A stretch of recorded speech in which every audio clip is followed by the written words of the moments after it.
Você lembra daquele ditado, mais ou menos assim, fulano nadou, nadou, nadou, nadou e morreu na praia? Ele dá uma ideia de uma pessoa que chegou perto de onde queria chegar, era alguém que estava lá no oceano, talvez sob perigo de vida. Essa pessoa se esforçou, passou pelas ondas, enfrentou as dificuldades, as intempéries em mar aberto e conseguiu chegar onde queria, que era na beira da praia, para chegar sã e salvo. Mas quando chegou na beira da praia, já exausta, extenuada pelo tempo que lutou, que nadou, que se empenhou para fugir do mar e de se afogar, acabou morrendo na praia. É mais ou menos essa história que eu quero hoje tratar, mas no tocante à salvação, de gente que vai tão perto da graça de Deus, tão perto de Jesus, tão perto do Evangelho, tão perto da porta do céu, mas que por uma idiotice, às vezes eu fico pensando, procurando palavras aqui que não ofendam, mas eu acho que eu preciso dizer as palavras idiotice, orgulho ou qualquer outro tipo dessas vaidades da vida, a pessoa acaba perdendo a oportunidade de ser salva. Pode ser que eu esteja falando de você. Aliás, eu não.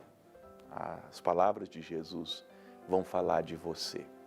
Alguém tão perto do reino de Deus, tão perto de uma experiência de salvação, tão perto de uma regeneração profunda e verdadeira no seu coração, tão perto de uma vida nova, tão perto de ter o seu nome escrito no livro da vida, e que por um motivo que não vale a pena, ainda que para você vale a pena, perde a salvação. Eu espero, de alguma maneira, despertar. Histórias como essa estão aqui na Bíblia para nos despertar, para nos fazer enxergar, para nos fazer entender, e que não aconteça com a gente aquilo que aconteceu com a referida pessoa, que é o jovem rico. Você conhece essa história? O pastor Rafael conhece essa história muito bem.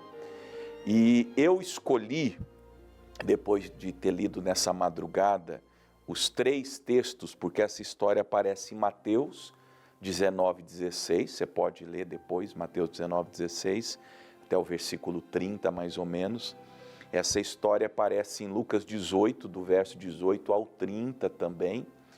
Mas eu escolhi para nós o texto de São Marcos. Marcos foi assim um tanto quanto mais detalhista, minucioso. Então Marcos 10, do 17, eu vou até o 27. Do 17 ao 27, depois o Pedro entra na conversa para falar alguma coisa sobre os apóstolos. Hoje não nos interessa, eu vou ficar concentrado na percepção do jovem rico, de como aquela conversa aconteceu. Todos encontraram, já aparece aí, está escrito que Jesus pôs-se a caminho, estava na sua missão. Jesus nunca parava, nunca estava de braços cruzados. E correu para ele, na direção dele, um homem, o qual se ajoelhou diante dele e lhe perguntou: bom mestre, que farei para herdar a vida eterna? No Evangelho de São Lucas, você vai ver que ele é apresentado como um príncipe. Ele era de fato uma autoridade, possivelmente herdeiro de alguém muito rico, influente, do meio político daquela região. E ele herda o posto, ou ele herda os bens, ele herda a respeitabilidade desse pai. E ele é muito jovem ainda, mas ele tem uma vida esplêndida e regalada. Nesse sentido, talvez ele não se pareça com a maioria, porque nós estamos num país pobre, que é o Brasil, Pobre por causa da desigualdade social, com problemas relacionados a questões econômicas. Então, a maioria da população veio das partes mais baixas. Há esses que prosperam pela graça de Deus, mas a maioria são pessoas, como a gente costumava dizer, humildes, pelo menos no aspecto financeiro e econômico. Seja como for, esse rapaz, ele tinha consciência da vida eterna. Ele tinha uma vida boa, uma vida regalada, uma vida esplêndida, mas ele sabia que tinha uma vida depois dessa vida, uma vida depois da morte. E que ele precisava tomar posse dessa vida, que ele precisava ter o nome dele escrito no livro da vida. Então ele já está possivelmente uma pessoa muito inteligente, muito antenada, vinha acompanhando o ministério de Jesus. Só para você ter uma ideia, esse é o 3º ano do ministério de Jesus. Imagino que ele começou a ouvir as histórias sobre Jesus, as curas, as libertações, as obras dos apóstolos, as obras dos 70 discípulos. Jesus já está possivelmente nos últimos 2 meses de ministério, porque depois daqui você vai ler, principalmente lá em Lucas, que tem a entrada triunfal. Então nós estamos assim a poucos dias da paixão de Cristo. Então esse homem segue Jesus a uma certa distância, ele é convencido pelo Espírito Santo de que Jesus é o autor da salvação, ele tem respostas que a religião não tinha, ele tem respostas que as riquezas não lhe davam, e ele vai até Jesus, ele se prostra, ele se ajoelha, ele admite que Jesus é o Salvador, e ele pergunta: o que eu faço para herdar a vida eterna? Veja, Jesus não o acusa de estar aqui com hipocrisia, não é uma atuação. A maneira como ele vem correndo na direção de Jesus, a maneira como ele se ajoelha, a maneira como ele lhe dirige palavras, ou dirige palavras a Jesus, bom mestre. Tudo isso parece muito sincero, mas eu já adianto de antemão que há um conflito acontecendo no coração desse rapaz.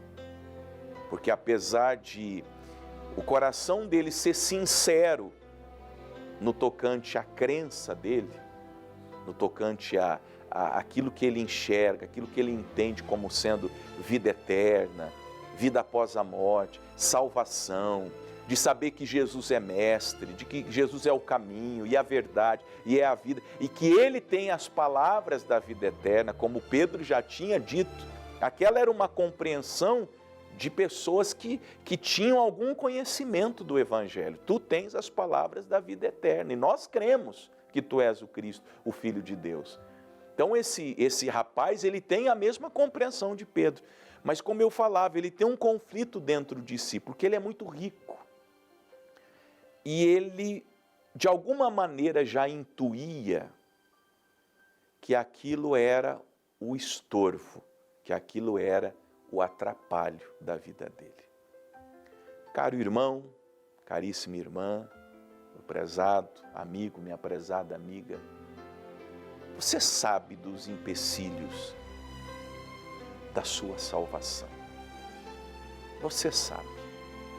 Não sei se é um pecado, não sei se é um medo exacerbado que você tem da sua família, da tradição religiosa da sua família. Tem muita gente da alta sociedade me assistindo agora e você tem assim um pavor de decepcionar a sua família. Não se esqueça que Jesus disse que se converter implicaria aborrecer pai, mãe, irmão, árvore genealógica, tradicional. Você que é de uma família tradicional, rica. Alguns sacerdotes católicos me assistem, meu colega padre, de muito tempo o senhor anda me assistindo, e o senhor tem essa história com a Igreja de Roma, o Senhor tem essa história com a Igreja Católica, o Senhor se incomoda, o Senhor acende as velas, o Senhor prega o culto da maneira que prega, com um coração dolorido, porque no fundo o Senhor já não acredita mais nessas coisas. Ou o Senhor, colega pastor de uma igreja que não é igreja, o Senhor faz as coisas que o seu líder manda, mas já não é de coração, porque o Senhor sabe que não é assim. Essa maneira como a sua denominação lida com dinheiro, prometendo coisas para quem dá mais, para quem sacrifica. E o Senhor sabe no seu coração, o Senhor obedece porque o Senhor tem que pegar a meta, o Senhor tem que cumprir o alvo, o Senhor tem que manter a coisa, mas no teu coração o Senhor já não acredita mais nisso. O Senhor sabe que o Senhor não acredita mais nessas coisas. As faz pela cobrança, pela exigência, para não perder o teu cargo, para não perder o teu posto, para não perder a tua posição, para não perder a tua prebenda. Mas o Senhor sabe que isso aí não é de Deus. Não, o Senhor não encontra respaldo na Bíblia, que não há mesmo nenhum respaldo nas Escrituras. O Senhor sabe disso. E no fundo todo mundo sabe. Quando esse rapaz chama Jesus de bom, Jesus já o interpela e diz: por que me chamas bom? Ninguém é bom senão um, que é Deus. Por que Jesus falou isso? Porque Deus já tinha falado no coração daquele jovem que o problema dele não era o dinheiro em si, era o apego que ele tinha ao dinheiro, às riquezas, aos bens materiais. E sempre que ele estava em oração e Deus lhe dizia: meu filho, se você quiser o reino de Deus, porque a oração dele era essa: o que eu faço para herdar a vida eterna, eu quero ir para o céu. Deus dizia no coração dele, pelo Espírito Santo: você precisa parar de amar as coisas mais do que a mim. E aí ele achava que Deus não era bom. Não, Deus não é bom, porque se Deus fosse bom, Ele ia querer o meu bem.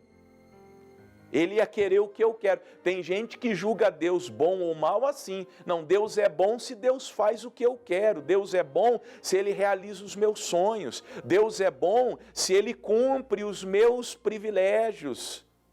Se Ele me dá o que eu quero, ainda que seja errado, eu quero e eu quero. E Deus lhe negava. Deus negava a ele aquela oração e não testificava a salvação no coração dele. Ele orava, ele dizia: Senhor, eu quero me sentir perdoado, eu quero me sentir salvo, eu quero me sentir apto para o reino de Deus. Impressionante essa parte, porque ele é jovem, ele tem uma consciência de que depois dessa vida tem uma vida, e ele sabe dessa vida, e ele quer estar preparado para essa vida, mas ele não conseguia se sentir perdoado, salvo, redimido. Por quê? Porque toda vez que ele tocava nessa questão com Deus, Deus lhe dizia: você sabe o teu problema. Ele diz a você, querida, ele sabe o teu problema. E aí o coração dele se fechava, ele dizia: não. E eu não sei se ele admitiu, penso que não, ele era muito inteligente para falar à toa, para falar pelos cotovelos, muito inteligente, mas lá no fundo do coração, nas meditações, nos pensamentos, lá nas câmaras interiores do coração, onde só os olhos de Deus contemplam, ele possivelmente indagava: Deus não é bom. Se Deus fosse bom, Deus me salvaria e deixaria eu amando as riquezas, os bens materiais. Aí Jesus mostra para ele, que entende da conversa dele com Deus, fala: olha, bom é o Deus que você acha que não é bom. Porque veja, amados, se Deus nos pedisse tudo, Deus é bom em todo o tempo. Se Deus tirasse todas as coisas que Ele te deu, todas, como Jó, Ele seria bom. Ele é bom em todo o tempo. Ele é bom em todo o tempo. Só que você não vê assim. Você acha que Deus é mau quando Deus não responde orações que você tem feito. Você acha que Deus é mau quando Ele não lhe atende. Você acha que Deus é mau quando Ele lhe dá uma direção que não é aquela que você esperava para a sua vida. E aí Jesus fala, bom, é Deus, é o Deus que você acha que é mau. Você quer salvação, mas você não quer obedecer a Deus. Aí, Jesus prossegue disso. Você conhece os mandamentos? Não adulterarás, não matarás, não furtarás, não dirás falsos testemunhos, não defraudarás alguém, honra teu pai e tua mãe. Ele, porém, respondendo, disse, mestre, tudo isso guardei desde a minha mocidade. E aqui eu quero fazer um comentário. Tem gente que guarda os mandamentos não por amor a Deus, guarda por medo. Tem gente que dá o dízimo por medo. Deixa eu lhe contar uma história. Eu era obreiro numa das nossas igrejas aqui na região metropolitana de Curitiba. Não vou dizer que foi em Colombo. E eu auxiliava um pastor ali. E ele fez uma coleta. Eu não lembro quanto era exatamente. Estou falando dos idos anos 2000, 23 anos atrás. E aí ele pediu pessoas com 100, com 50, o alvo, o propósito eu não lembro qual era, mas eu lembro que ele pediu e não veio nenhuma pessoa. Aí ele ficou assim meio bravo e fez uma oração forte. Ele era ungido, ele não é mais pastor, a mulher dele largou dele, é uma história confusa aí, de uma pessoa que não seguiu no caminho do Senhor. E manifestou um demônio. Aí ele teve uma inspiração diabólica, demoníaca, porque não foi Deus que deu aquela inspiração para ele, não tenho dúvida disso. Ele deu uma sacola na mão daquela pessoa manifestada, uma salva de oferta, e com o demônio ameaçando que quem não desse ele ia atacar, olha, aquela salva encheu de dinheiro. Nós ficamos um tempão contando dinheiro depois do culto para mandar para o banco. Era gente colocando 100, 50, as pessoas deram tudo que tinham. Só que aquilo, para o pastor, ele achou que foi bom, porque ele alcançou mais do que ele precisava. Para a igreja, instituição, denominação, foi bom, porque aquele dinheiro entrou, pagou as contas. Mas eu fiquei muito mal, eu fiquei pensando, meu Deus, as pessoas têm mais temor do demônio do que de Deus. Elas atendem mais o demônio do que o Espírito Santo. Então tem gente que guarda os mandamentos, mas guarda por outros motivos. Por outros motivos. Não pelo motivo genuíno que é o amar a Deus sobre todas as coisas. Aí esse rapaz fala, não, isso aí eu guardo. Eu faço, eu obedeço, eu atendo, isso aí está de boa para mim. Agora, não era de coração, ele fazia por obrigação. Tem gente que faz por obrigação, faz por medo do diabo, faz por medo de uma consequência ruim. E aí, Jesus olhou para ele, o amou, como me ama, como te ama, como nos ama a todos. E falou, olha, eu vou ser sincero com você, falta uma coisa para você. Na verdade, o jovem já sabia, Jesus já sabia, Deus já sabia, os céus já sabiam, todos sabiam. Mas Jesus não se furtou e falou, vai, isso é para ele, vende tudo quanto tens, dá-o aos pobres, não era para a igreja, até para nenhum pastor salafrário usar esse texto aqui para pedir oferta. Esse texto não é para pedir oferta, viu, pastores? Esse texto não é para pedir oferta, era uma conversa de Jesus com aquele rapaz. Tanto que Jesus nem falou para ele dar para a igreja, poderia ser isso aqui usado para hoje. Bom, sem ter uma palavra específica, os picaretas já usam, imagine se tivesse uma palavra, né? Então Jesus, para não deixar margem de interpretação errônea, vai e vende o que você tem, vende tudo é tudo. Dê aos pobres, não para a igreja, não para o ministério, para os pobres, e terás um tesouro no céu, e vem e me segue. É evidente, gente, não preciso fazer nenhuma interpretação translocada aqui. Aquele rapaz tinha um ministério. Para seguir Jesus, algo muito parecido com os apóstolos. Eu não vou ser leviano para dizer que ele seria um apóstolo, porque o grupo apostólico já tinha sido fechado há 3 anos antes. Jesus já estava comissionando pessoas, enviando de 2 em 2. Mas ele tinha um chamado para abandonar tudo e seguir Jesus. Algumas pessoas têm esse chamado, deixar tudo. Deixam a vida secular, trabalho, empresa, negócios, e vão seguir a Jesus. Isso não é para todos, mas era para ele. E ele nunca quis aquilo, nunca. Ele nunca quis o plano de Deus. Eu não sei qual é o seu caso, mas pode ser que a tua salvação está por uma coisa só, que tem a ver com uma decisão, que tem a ver com uma ruptura. É uma ruptura, imagine. Ele teria que dar muitas respostas, ele chegar no pai dele, falar: pai, eu tenho algo para lhe contar, eu vou seguir Jesus. O pai dele: que legal, como que é? Bom, eu não posso ter nenhuma posse, eu vou ter que vender tudo, dar para os pobres, e ele tinha que obedecer tudo, não adiantava ele fazer pela metade, tinha que vender. Como ele era muito... Imagine quanto tempo ele necessitaria para vender propriedades, para vender boi, para vender animal, para vender, enfim. E depois ele ainda tem que fazer a doação. Não era uma coisa muito simples, que seria do dia para a noite, era uma coisa que demandaria um certo tempo. Possivelmente, e agora eu me atrevo a imaginar, esse homem seria importante lá no início da igreja primitiva. Possivelmente.